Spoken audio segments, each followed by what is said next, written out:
Yes, it's quite incredible, isn't it? Because it's only just over a year and a half since the new Prime Minister, Sir Keir Starmer, walked up this street into that door with a majority of 160. And Labour promised, didn't they, to end the chaos, to restore calm, competent government. That was the promise, and the promise of change. And look where we are. We've had 14, to be honest, I've lost count of the number of U-turns. A lot of them, some of them because Labour MPs just do not want to make the hard choices that being in government are involved, like on welfare. But a lot of these, frankly, of the government's own making, these problems, and none more so than this absolute debacle over Lord Mandelson, as he now is called, though they will strip him of that title.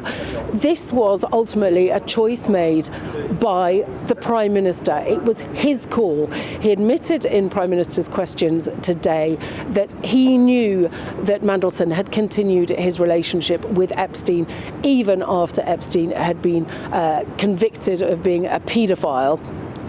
The mood absolutely sulphurous. We've seen chaos in the House of Commons. The government tried to get round the Tory demand to release all the documentation running up to that appointment of Mandelson as US ambassador by saying we'll put it all out there, but not that relates to national security or international relations. Well, that could cover a whole wealth of material. Angela Rayner, not long since she was Deputy Prime Minister, of course, she had to stand down in the autumn.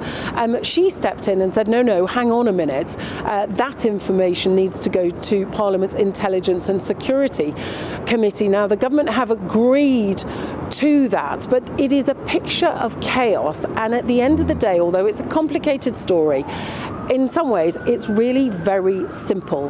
The Prime Minister, pushed by Morgan McSweeney, but ultimately the Prime Minister, chose to give that plum role to Lord Mandelson, a man who had been sacked twice, a man that they knew was in contact, had been in contact with Jeffrey Epstein.